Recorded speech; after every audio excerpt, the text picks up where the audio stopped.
नमस्कार दोस्तों, स्वागत है आपका आज के मुख्य समाचारों में। दोस्तों यहां पर आपको देखने को मिलेंगी सुबह से लेकर शाम तक की तमाम बड़ी खबरें, मुख्य समाचार, ब्रेकिंग न्यूज अपडेट्स के रूप में। दोस्तों इस वीडियो में आपको देखने को मिलेगी नरेंद्र मोदी की ताज़ा स्पीचेस के अलावा क्या है अफगानिस्तान में फिलहाल के ताज़ा हालात, पेट्रोल डीजल के भाव के अलावा आपको यहाँ पर मौसम संबंधी जानकारी भी मिल जाएगी। तो दोस्तों जल्दी से जान लेते हैं आज की पहली बड़ी खबर। अफगानिस्तान के ताज़ा हालात पर प्रधानमंत्री मोदी और पुतिन के बीच हुई चर्चा, 45 मिनट तक हुई बातचीत। जी हां दोस्तों, प्रधानमंत्री नरेंद्र मोदी ने मंगलवार को रूस के राष्ट्रपति व्लादिमीर पुतिन से अफगानिस्तान के हालात पर चर्चा की। दोनों नेताओं के बीच करीब 45 मिनट तक फोन पर बातचीत हुई और तालिबान के कब्जे के बाद अफगानिस्तान के मौजूदा हालात के साथ साथ कई द्विपक्षीय मुद्दों पर भी चर्चा की गई। प्रधानमंत्री ने एक ट्वीट में कहा कि अफगानिस्तान के ताज़ा हालात पर मेरे मित्र राष्ट्रपति पुतिन से विचारों का उपयोगी और विस्तृत आदान प्रदान हुआ। हम लोगों ने कोरोना के खिलाफ भारत रूस सहयोग सहित द्विपक्षीय एजेंडे से संबंधित मुद्दों पर चर्चा की। महत्वपूर्ण मुद्दों पर घनिष्ठ विमर्श जारी रखने पर दोनों सहमत हुए। इससे पहले प्रधानमंत्री मोदी ने सोमवार को जर्मनी की चांसलर एंजेला मार्केल से भी अफगानिस्तान में सुरक्षा हालात और क्षेत्रीय मुद्दों पर चर्चा की थी। दोनों नेताओं ने इस दौरान शांति और सुरक्षा बनाए रखने के महत्व पर जोर दिया। इसके बाद दोस्तों अगली बड़ी खबर, तालिबान का फरमान, नेल पॉलिश लगाने वाली महिलाओं की काट लेंगे उंगलियां, जींस पहनने पर लड़कों की होगी पिटाई। जी हां दोस्तों, अफगानिस्तान पर तालिबान के कब्जे के बाद उसकी क्रूरता की खबरें भी हर रोज सामने आ रही है। भले ही तालिबान खुद को सुधरा हुआ दिखा रहा है, मगर सोशल मीडिया पर शेयर किए जा रहे वीडियो और फोटोज तालिबान का असली चेहरा दुनिया के सामने रख रहे हैं। तालिबान ने जींस पहनने पर रोक लगा दी है और लड़कियों को नेल पॉलिश के इस्तेमाल से दूर रहने की हिदायत दी है। आतंकवादियों ने स्पष्ट किया है कि उनकी बात नहीं मानने वालों को इसकी सजा भुगतनी पड़ेगी। हाल ही में जींस पहनने के लिए कुछ युवाओं की बेरहमी से पिटाई की गई थी। द सन में छपी रिपोर्ट के अनुसार एक अफगानी बच्चे ने तालिबानी क्रूरता उजागर करते हुए बताया कि उसे और उसके दोस्तों को जींस पहनने के लिए कड़ी सजा दी गई। लड़के ने बताया कि वो काबुल में अपने कुछ दोस्तों के साथ कहीं जा रहा था, तभी सामने से आ रहे तालिबानी लड़ाकों ने उन्हें रोक लिया। आतंकवादियों ने जींस को इस्लाम का अनादर बताते हुए पहले उनकी पिटाई की, फिर बंदूक दिखाकर उन्हें दोबारा गलती न दोहराने की धमकी दे डाली। इसके साथ ही तालिबान ने लड़कियों और महिलाओं को हिदायत दी है कि वो नेल पॉलिश न लगाएं। कांधार में तालिबान ने महिलाओं और लड़कियों के लिए फतवा जारी कर दिया है। इस फतवे में कहा गया है कि नेल पॉलिश लगाना प्रतिबंधित है। यदि कोई ऐसा करता पाया जाता है तो उसकी उंगलियां काट दी जाएंगी। इतना ही नहीं, महिलाओं के हील वाले सैंडल पहनने पर भी पाबंदी लगाई गई है ताकि उनके कदमों की आहट कोई अजनबी न सुन पाए। वहीं दोस्तों तालिबानी लड़ाके सड़कों पर घूम घूम कर लोगों को डरा रहे हैं। अब तक कई लड़कियों को अगवा करके दूसरे मुल्कों में बेचा जा चुका है, जबकि कुछ की जबरन आतंकवादियों से शादी रचा दी गई है। अपने पहले शासन में भी तालिबानी आतंकवादियों ने इसी तरह महिलाओं पर जुल्म किया था। इसके बाद दोस्तों अगली बड़ी खबर, उद्धव ठाकरे को थप्पड़ पर बुरे फंसे नारायण राणे, पुलिस ने हिरासत में लिया, बॉम्बे हाईकोर्ट से भी नहीं मिली राहत।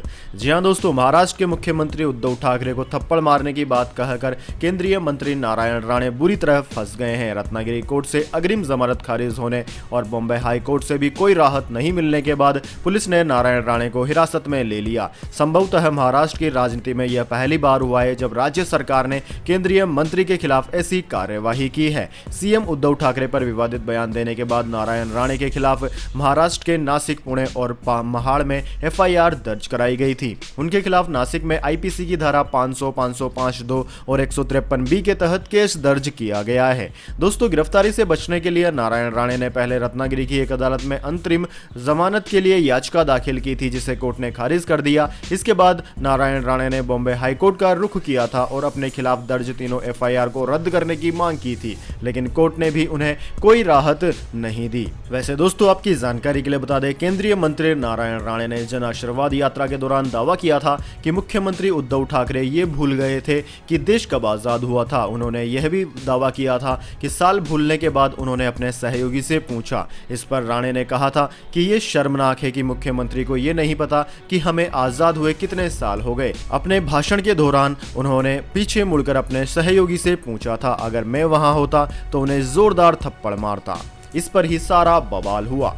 इसके बाद दोस्तों अगली बड़ी खबर, पंजाब कैप्टन अमरिंदर सिंह के खिलाफ बगावत, सोनिया गांधी से मिलेंगे कांग्रेस नेता, 5-7 मंत्री दे सकते हैं इस्तीफा।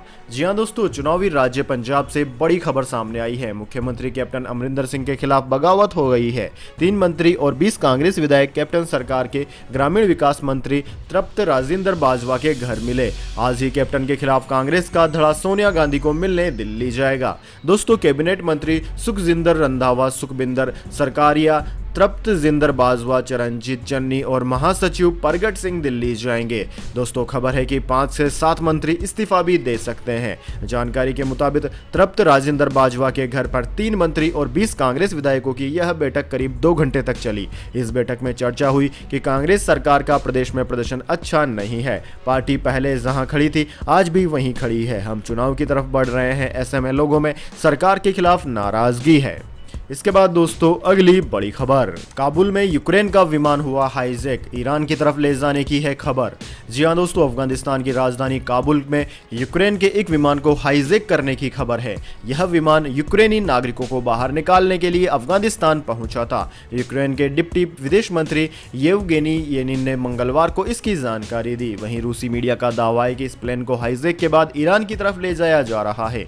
रूसी न्यूज एजेंसी ताश की खबर के मुताबिक यूक्रेन के डिप्टी विदेश मंत्री येवगेनी येनिन ने कहा कि रविवार को कुछ लोगों द्वारा हमारे विमान को हाईजैक कर लिया गया था। हाईजैकर्स हथियारों से लैस थे। मंगलवार को यह विमान हमसे गायब कर दिया गया। यूक्रेनी लोगों को एयरलिफ्ट करने के बजाय विमान में सवार कुछ लोग इसे ईरान ले गए। हमारे 3 अन्य एयरलिफ्ट प्रयास सफल नहीं हो पाए क्योंकि हमारे लोग एयरपोर्ट तक नहीं पहुंच पाए। इसके बाद दोस्तों, अगली बड़ी खबर, मौसम समाचार, वेदर अपडेट। देश के इन हिस्सों में 27 अगस्त तक चलेगा बारिश का दौर। यूपी में आज भी बरसेंगे बदरा। जानिए क्या है आपके जिले का हाल। जी हां दोस्तों, पिछले कई दिनों से देश की राजधानी दिल्ली समेत कई अन्य राज्यों में जमकर बारिश हो रही है। भारी बारिश के चलते पहाड़ी क्षेत्रों में भूस्खलन की घटनाएं भी बढ़ गई है और नदियां उफान पर है। मौसम विभाग के अनुसार देश के कई राज्यों में अभी 27 अगस्त तक बारिश का दौर रहेगा।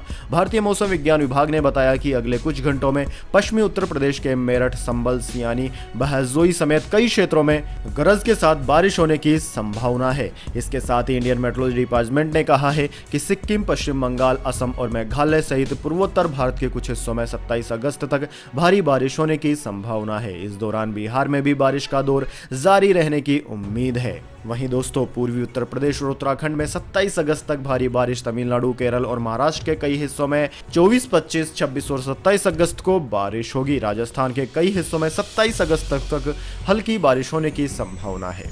इसके बाद दोस्तों, अगली बड़ी खबर, गोल्ड सिल्वर प्राइस टुडे। जानिए सोने और चांदी की ताजा कीमतें। जी हां दोस्तों, सोने और चांदी की कीमतों में फिर बढ़ोतरी हुई है। HDFC सिक्योरिटीज के अनुसार दिल्ली सराफा बाजार में सोना 7 रुपए की मामूली बढ़त के साथ 46,233 रुपए प्रति 10 ग्राम पर पहुंच गया। वहीं दोस्तों, चांदी की बात की जाए तो चांदी 60,487 रुपए प्रति किलोग्राम पर बंद हुई। इसमें 370 रुपए की तेजी दर्ज की गई। अंतर्राष्ट्रीय बाजार की बात करें तो दोस्तों, अंतर्राष्ट्रीय बाजार में सोना बढ़त के साथ $1785 प्रति औंस, जबकि चांदी $23.26 प्रति औंस पर रही। इसके बाद दोस्तों, अगली बड़ी खबर, petrol diesel price today. Petrol हुआ सस्ता, डीजल के दाम में भी हुई कटौती।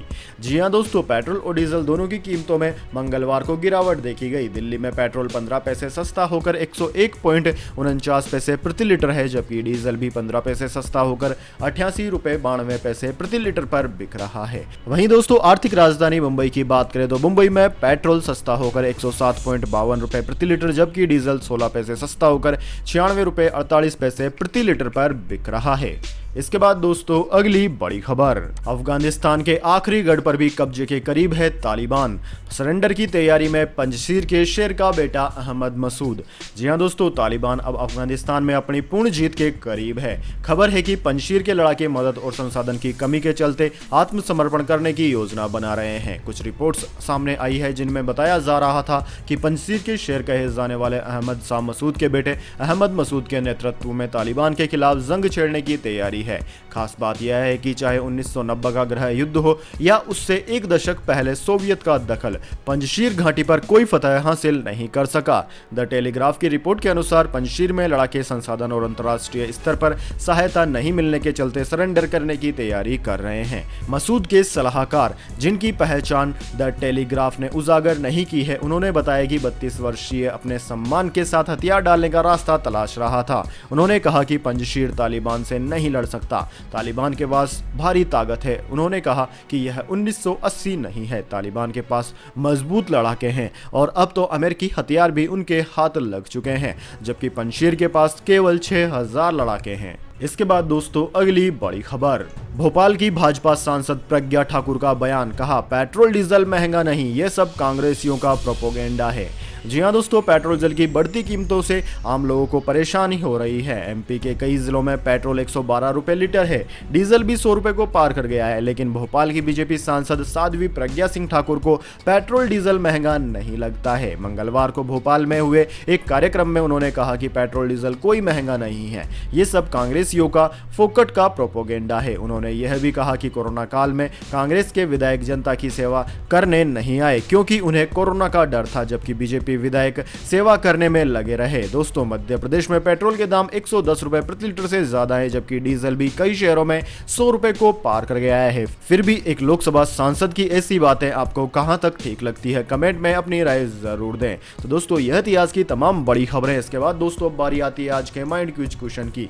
जी हाँ दोस्तों, एक आसान से सवाल का जवाब देकर आप जीत सकते हैं एक अमेजिंग सरप्राइज गिफ्ट हमारे यूट्यूब चैनल की ओर से। तो दोस्तों, आज का सवाल आपकी स्क्रीन पर आ चुका है। भारत की सबसे लंबी नदी का नाम क्या है? जी हाँ दोस्तों, आप जानते हैं भारत की सबसे लंबी नदी कौन सी है? तो जल्दी से कमेंट बॉक्स में लिख दीजिए। अगर दोस्तों आपका जवाब होता है एकदम सही और आप चुने जाते हैं लकी विजेता के रूप में, तो आपको मिल सकता है एक अमेजिंग सरप्राइज गिफ्ट हमारे यूट्यूब चैनल की ओर से। तो दोस्तों, जल्दी से अपना उत्तर कमेंट बॉक्स में लिख दीजिए, वीडियो को लाइक कर लीजिए और चैनल को सब्सक्राइब करके बेल आइकन जरूर से दबा लें।